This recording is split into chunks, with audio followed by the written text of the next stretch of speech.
Sabe aqueles conhecimentos de milhares de anos atrás que permanecem extremamente atuais até hoje? Pois bem, esse é o assunto do vídeo de hoje. Eu vou falar com você sobre esse livro aqui, Os Quatro Compromissos, que ele chama o livro da filosofia tolteca, do autor Dom Miguel Ruiz. É um livro bem fininho, olha aqui, ó. Se você olhar, ele tem, deixa eu ver aqui, 111 páginas. Sabe aquele livro curtinho que, se você estiver inspirado, você lê em até um dia? Pois é esse livro aqui. Mas é um livro bem rapidinho de ler, um livro bem curtinho. E como o próprio nome sugere, o conteúdo do livro é formado por 4 compromissos. 4 coisas que nós temos que aplicar na nossa vida para sermos pessoas melhores, para sermos seres humanos melhores e para melhorarmos os nossos relacionamentos. Já no início do livro, ele começa explicando de onde surgiu o conteúdo do livro. E como está aqui no próprio título, né, Filosofia Tolteca, o que ele diz? Que os toltecas eram conhecidos como homens e mulheres de grande sabedoria que viveram há milhares de anos atrás no sul do México. E o que acontece? Esses homens e mulheres foram deixando os seus conhecimentos para as novas gerações, e isso foi passando de geração em geração, até que chegou neste livro aqui, escrito por este autor, Dom Miguel Ruiz. Se você, vamos dizer assim, se você quiser um resumo do livro, se você é aquela pessoa que só quer, né, ter um resumo, spoiler, saber o que está acontecendo, é bem fácil. Você pega esse livro, vai numa livraria e lê apenas aqui, ó. Se você ler apenas a linguetinha do livro, você já vai saber o que o livro fala, já vai ter o resumo dos 4 compromissos que o livro traz. E é interessante porque, mais uma vez, né, eu tenho falado isso muito aqui nos vídeos que eu tenho trazido. Quanto mais eu leio, mais eu verifico que os conhecimentos, que os princípios, que as coisas que os livros estão trazendo não é nada assim inovador, não é nada que a gente, vamos dizer assim, como espécie já não saiba. E por que, então, que esses livros continuam a serem lançados e por que pessoas como eu ficam falando sobre esses assuntos aqui, entre outras pessoas que falam sobre desenvolvimento pessoal? Pois bem, porque são coisas que a gente pode até saber, mas a gente não aplica. Ou é muito difícil de aplicar, então a gente precisa constantemente ficar relembrando sobre aquilo, escutando enfoques diferentes para entender como realmente aplicar isso no nosso dia a dia. E esse é o meu objetivo com você nesse vídeo hoje para falar desse livro. É trazer esses 4 compromissos de uma forma prática, de forma a fazer com que você reflita se você realmente está trazendo isso para o teu dia a dia e o que você pode fazer para aplicar mais e melhor esses 4 compromissos na sua rotina, nos seus relacionamentos e com você mesmo, né? Para não se frustrar, para ficar com sentimentos melhores. Então vamos lá. 4 compromissos, certo? Então, vamos falar de cada um deles. Qual é o primeiro compromisso que nos traz aqui a filosofia tolteca? O primeiro compromisso é: seja impecável com a sua palavra.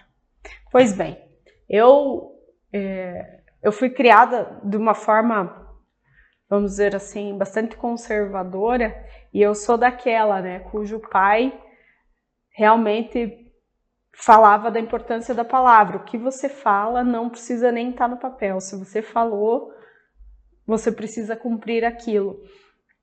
Se você pensar, alguns tempos atrás não existiam contratos escritos, muitas pessoas faziam os seus negócios, como diz o dito popular, no fio do bigode. Eu nem sei de onde vem esse dito popular a propósito. E o que isso significava? A partir do momento que você falou, que você fez o seu compromisso verbal, apertou a mão de alguém, pronto, não precisa colocar no papel, aquilo já está sabe? Já está selado. E hoje, se for ver, cada vez mais o nosso meio jurídico está aí para provar. Nós precisamos de contratos cada vez mais extensos e com cláusulas cada vez mais especificadas, justamente para preservar as partes de que a outra não cumpra com a sua palavra. Olha aqui, se for ver, que retrocesso nesse sentido, né? Porque ser impecável com a palavra é entender assim: tudo que você fala tem poder. As suas palavras têm o poder de curar, têm o poder de destruir, têm o poder de selar contratos, têm o poder de desfazer coisas. Logo, nós temos que entender que tudo que a gente fala vai ter um reflexo. Esse reflexo pode ser para o outro ou pode ser apenas para a gente mesmo. E é aquilo, a palavra, uma vez proferida, não tem como voltar, não tem como colocar para dentro de novo. Por isso a gente precisa prestar muita atenção no que a gente fala. Depois que nós começamos a nos comunicar verbalmente enquanto sociedade, a palavra se tornou um meio de comunicação muito importante. Claro que eu sou uma grande estudiosa de linguagem corporal e sei o quanto ela interfere na nossa linguagem, mais até do que a linguagem verbal, mas fato é que as pessoas usam a linguagem verbal como a principal forma de comunicação e é no que se presta atenção. E é por esse motivo que nós temos que tomar muito cuidado com as nossas palavras, entendendo, mais uma vez, que elas podem servir para construir ou para destruir. De fato, as palavras têm muito poder. E tudo que você falar, entenda que você precisa cumprir. É algo importante. E é por isso que o ser impecável com a sua palavra, para mim, é basicamente sinônimo de seja responsável com a sua palavra, seja um cumpridor do que você fala. Tem mais uma questão para mim, nesse quesito de poder da palavra, que faz muito sentido, que é o seguinte, e é algo que eu reproduzo muito. Nós só falamos aquilo que está dentro de nós. É quase impossível eu falar uma palavra boa se eu não tenho bondade dentro de mim. É muito difícil, ou o contrário, eu trazer algo ruim se eu estou com o meu interior bom. Por isso, de certa forma, as nossas palavras refletem tudo o que está passando dentro de nós. Veja então a importância de se preocupar com tudo aquilo que a gente coloca para fora. E entendendo que a palavra vai ter um reflexo muito grande, não só em nós, mas também no outro, perceba quanta responsabilidade cada um de nós tem ao verbalizar alguma coisa para o outro. Nós podemos servir para iluminar o dia daquela pessoa ou realmente para destruir o dia de alguém. Por isso, realmente, embora a gente possa usar a palavra de uma forma tão leviana, nós deveríamos ter muito mais preocupação com aquilo que a gente verbaliza. Isso vai um recado especialmente para aquelas pessoas que são um pouquinho mais impulsivas, que quando viu, pronto, falei, sabe? Conhece alguém assim? É você assim? Pois então, especialmente essas pessoas têm que ter um pouquinho mais de cuidado com a questão da palavra. Lembre-se, uma vez que você proferiu a tua palavra, ela não tem mais como retornar para dentro de você. E ela tem um poder muito grande, tanto para o bem quanto para o outro lado. Então, pensa muito bem no que você está verbalizando. E esse é o primeiro compromisso que você deve fazer consigo mesmo e com os outros. Vamos então para o segundo compromisso. Eu não tenho pretensão de colocar os 4 compromissos num grau de importância, mas se eu fosse escolher apenas um para trazer nesse vídeo, com certeza seria apenas esse aqui, o número 2. Esse compromisso é um dos mais difíceis, se não o mais difícil de ser aplicado. E eu particularmente não conheço ninguém que nunca tenha resbalado nele em algum momento, aliás, que tenha deixado de aplicar. Qual é o segundo compromisso? O segundo compromisso é: não leve nada para o lado pessoal. Que difícil, que desafiador. Pois bem, não levar nada para o lado pessoal. A maioria de nós faz isso o tempo todo. Nós temos uma dificuldade muito grande em entender quem nós somos e o que o nosso trabalho representa, ou seja, nós costumamos achar que o que nós somos e o que nós fazemos é a mesma coisa, quando na verdade não é. E nós temos também uma tendência na nossa comunicação, captar o que os outros falam sobre o nosso trabalho, puxando para o nosso lado pessoal. E eu falo para você como alguém que aplica treinamentos de desenvolvimento de habilidades comportamentais.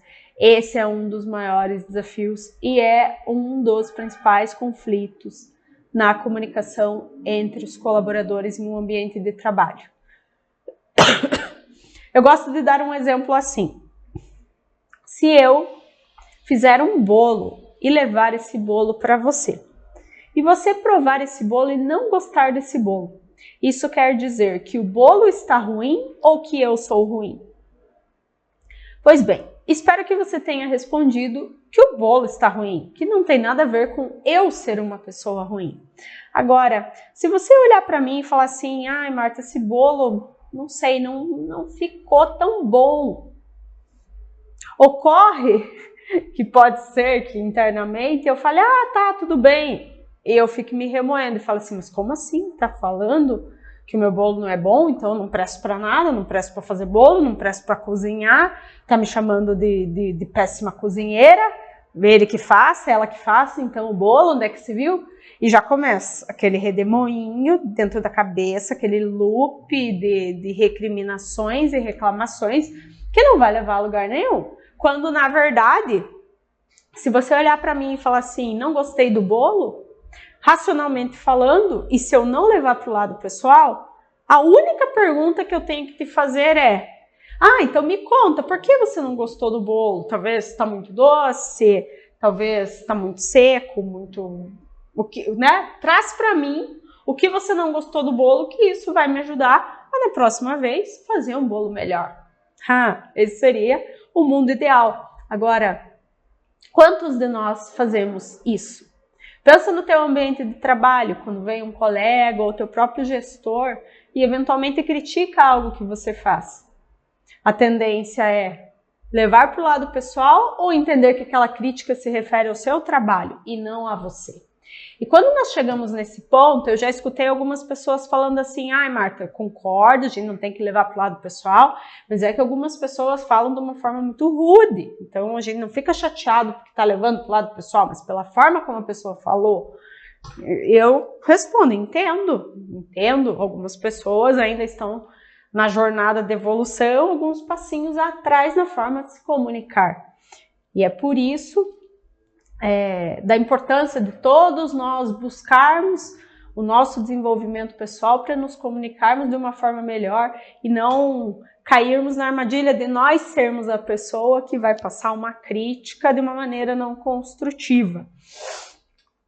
Agora, de qualquer forma, por mais que a pessoa do lado de lá tenha feito uma crítica ao meu trabalho que não tenha sido trazida de uma forma favorável, ainda assim, eu preciso entender que ou eu posso aprender com essa crítica, caso ela realmente seja, vamos dizer assim, tenha uma relevância, que independente da forma como a pessoa trouxe a informação para mim, se a crítica dela faz sentido, ou seja, se o que ela está trazendo sobre o meu trabalho, eu de fato preciso melhorar, então eu vou só descartar a forma rude que ela falou, vou absorver o conteúdo e vou usar aquilo para aprender, sem levar para o lado pessoal. E tá tudo bem.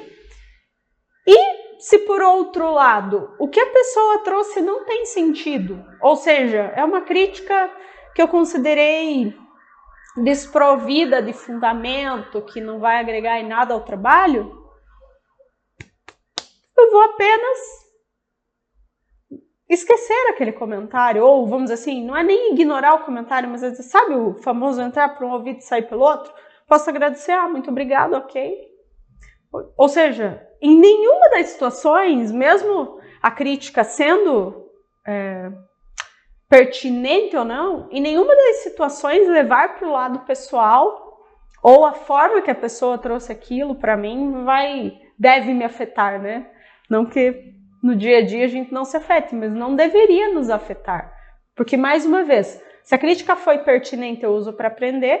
Se não foi pertinente, apenas agradece, ok, vida que segue, tá tudo bem. E por que a gente tem tanta dificuldade dessa questão de não levar nada para o lado pessoal? Eu percebo que tem grande origem naquele fato que todos nós somos seres sociais, que queremos ser aceitos, que queremos ser amados. Logo, tudo que o outro fala, especialmente as pessoas que importam para nós, acaba tendo muito mais peso. E também vejo a questão do nosso próprio merecimento. Como nós mesmos estamos constantemente às voltas com o nosso próprio reconhecimento, merecimento, ou seja, trabalhar o nosso amor próprio também é algo que nós estamos fazendo o tempo todo. Então, se eu recebo uma crítica, isso, se eu não estou com o meu merecimento ali em dia, vamos dizer assim, pode servir não para, vamos dizer assim, não é nenhuma questão da forma que a pessoa falou, mas pode ser algo que vai trazer um eco dentro de mim, porque são coisas que eu mesma já estava me julgando e quando alguém de fora traz aquilo, apenas valida isso, sabe? Por isso que eu vejo esse segundo compromisso, que no meu entendimento é o mais difícil, é o mais desafiador, a questão dele é sempre com a gente mesmo, sabe? Porque nós temos essa dificuldade tão grande, muitas vezes, em trabalhar o nosso merecimento, em querer a aceitação dos outros. E tudo que o outro fala pode nos atingir com muito mais intensidade do que deveria. Se a gente não estiver trabalhando tudo isso, é aí que entra essa questão de levar para o lado pessoal. E é impressionante a quantidade de conflitos que acontecem por conta única e exclusivamente desse fator, de nós levarmos as coisas para o lado pessoal e não sabermos entender o que é sobre o nosso trabalho e o que é de fato sobre nós enquanto essência, enquanto pessoa. Quem conhece você enquanto essência, enquanto pessoa, é apenas você mesmo. E lembre-se que você mesmo ainda está nessa jornada de aprendizado sobre si mesmo. Por isso, o que o outro fala sobre você não deve ter peso. Preste atenção em todas as críticas construtivas para melhorar o seu trabalho, para aprender com isso. Mas, mais uma vez, não leve nada para o lado pessoal. Esse é o nosso segundo e, na minha opinião, mais importante compromisso. Terceiro compromisso. Não tire conclusões. Esse é muito interessante. É muito, muito, muito interessante. O nosso cérebro é uma coisinha maravilhosa, né? Eu recebo um fragmento de informação e ele já faz todo um complemento com base na minha bagagem, na minha experiência, nos valores, etc. Então já vem várias coisas ao mesmo tempo a partir de um fragmento de informação. E dentre essas várias coisas podem vir muitas suposições, conclusões sobre algo. Eu sempre falo, eu sou uma pessoa que vive fazendo suposições. Agora, eu faço uma suposição na minha cabeça e verbalizo para a pessoa para validar se aquilo está correto ou não. O problema acontece quando aquela conclusão, aquela suposição vira uma conclusão na nossa cabeça e a gente não vai validar se aquilo é de fato a verdade. Pensa com você mesmo.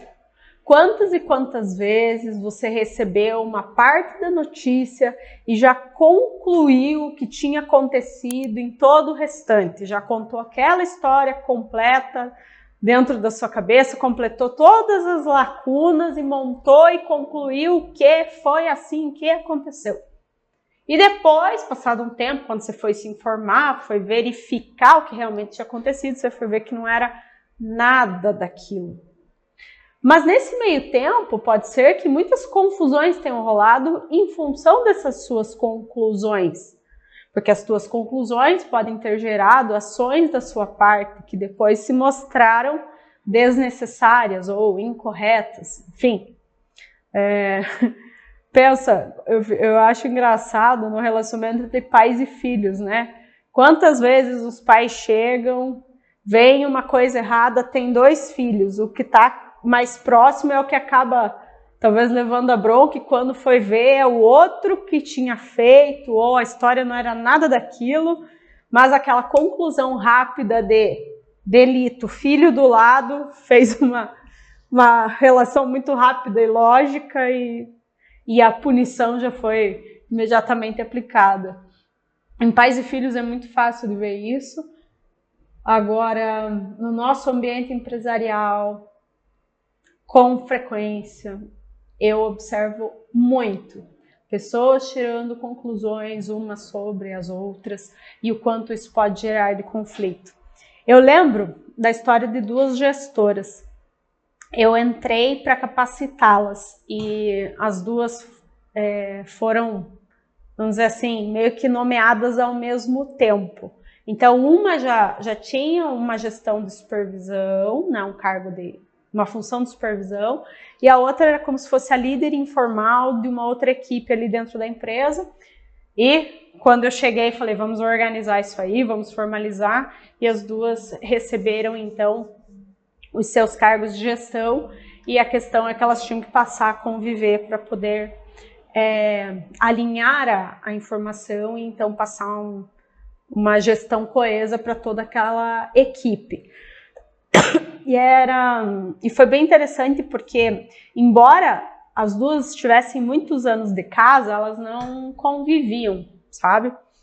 Não só por trabalharem em turnos diferentes, mas porque realmente elas não conversavam, e especialmente porque uma tinha uma conclusão sobre a outra, sabe? Ela deve ser desse jeito, então vou ficar aqui. E a outra pensava, ela deve ser desse jeito, então vou ficar do lado de cá. E acabou que foi muito interessante, porque eu escutei delas isso, e eu falei assim, nossa, essa não foi a pessoa que eu conheci. Acabei de chegar, mas essa pessoa que você descreveu, eu particularmente não conheço. Coloquei as 2 em contato, realmente elas começaram a conviver, começaram a trocar informações, e eu escutei das 2, no sentido de, puxa, não era bem aquilo que eu pensava, na verdade é uma pessoa totalmente diferente e tal. Enfim, quando realmente elas começaram a conviver sem tirar conclusões uma sobre a outra, o relacionamento passou a efetivamente acontecer. E eu senti muito isso na pele, quando eu estava em um dos meus primeiros empregos. Muitas pessoas tiravam conclusões sobre mim em função da forma que eu me portava, do falar um pouquinho mais alto, enfim, de gesticular muito. Falo, né? Se amarrarem minha mão, não falo mais. E eu achava engraçado, porque depois que as pessoas passavam a conviver comigo, elas vinham e falavam, nossa, você não tem nada a ver com o que eu achei que você era. Eu imaginava você assim, assim, assim, e fui ver, não era nada disso. Eu falei, olha aí, tirando conclusões. Eu achava engraçado, porque realmente elas mudaram a percepção para melhor. Então, passava comigo, ufa, que bom. Né? Achava que eu era uma pessoa terrível e passou a conviver e viu que não. Então, ficava feliz. Mas, ao mesmo tempo, eu ficava pensando, né? Você vê o quanto as conclusões tiradas criaram um distanciamento, e talvez quantas pessoas que de fato permaneceram distanciadas e nunca chegaram por não termos convivido, nunca chegaram a conhecer verdadeiramente. E nós corremos muito esse risco de fazer com os outros, nós tirarmos conclusões sobre os outros e acabarmos nos afastando sem nem conhecer a pessoa. É algo muito corriqueiro, infelizmente, E é por isso que vem esse terceiro compromisso, para nos ensinar que nós não temos que tirar conclusões. E por fim, o quarto e último compromisso. Esse é um lema, espero que seja também o seu lema, e é uma das coisas que eu mais tento fixar na cabeça das pessoas em treinamentos, que é o seguinte: sempre dê o melhor de si. Quarto e último compromisso para fechar com chave de ouro. Sempre dê o melhor de si. Nós temos uma visão, creio eu, um pouco romântica a respeito de nós mesmos, no sentido de achar que nós estamos certos em muita coisa, ou então de nos pouparmos de alguns esforços, enfim. Agora, nós precisamos lembrar que nós somos seres de hábitos, e tudo que a gente faz de forma repetida vira um hábito e a gente entra no automático e começa a repetir aquela mesma situação. Então, se você só por hoje deixar de arrumar a tua cama, ou se você só por hoje resolver passar muito da conta ao tomar aquela cervejinha, ou se você só por hoje se alimentar muito errado, ou se você só por hoje faltar à academia, ou se você só por hoje perder a cabeça e se irritar com alguém, existe uma tendência muito grande dessa situação passar a se repetir e a se repetir com cada vez mais frequência. Porque, mais uma vez, nós somos seres de hábitos e a forma como você faz uma coisa é a forma como você faz tudo. E eu amo essa frase. A forma como você faz uma coisa é a forma como você faz tudo. Ou seja, não existe você dizer assim, essa tarefa eu vou me empenhar mais e essa aqui eu vou fazer meia boca. Não, a tendência é que você vai começar a fazer tudo meia boca. Por isso, nós temos que colocar nossa energia, nosso coração, nosso melhor potencial em tudo aquilo que nós fazemos. E é claro, nesse sentido, você aprende para aplicar esse compromisso de uma forma bem efetiva, vamos dizer assim, você aprende a escolher as coisas nas quais você quer realmente focar seu tempo e energia, a definir prioridades. É o que eu sempre falo, algo que eu não quero fazer bem feito, eu não vou nem começar. Não vai ser aonde eu vou empregar meu tempo e minha energia. Ou vou delegar para alguém, vou contratar uma pessoa, ou vou, enfim, não vou trazer aquilo para a minha vida. Agora, o que eu me proponho a fazer tem que ser bem feito. Aqui não estou falando de perfeccionismo, nem de ficar revisando eternamente até buscar uma perfeição que é totalmente utópica. O que eu estou dizendo é, tudo que você for fazer, faça da melhor forma que você souber, usando todo o conhecimento que você tem à disposição, com toda dedicação, colocando a sua energia de uma forma total, com foco. É isso que eu quero te dizer. E desde aquela tarefa que você considerar mais corriqueira, como arrumar a cama, que a sua cama esteja sempre impecável. Se você for lavar uma louça, que aquela louça esteja bem lavada.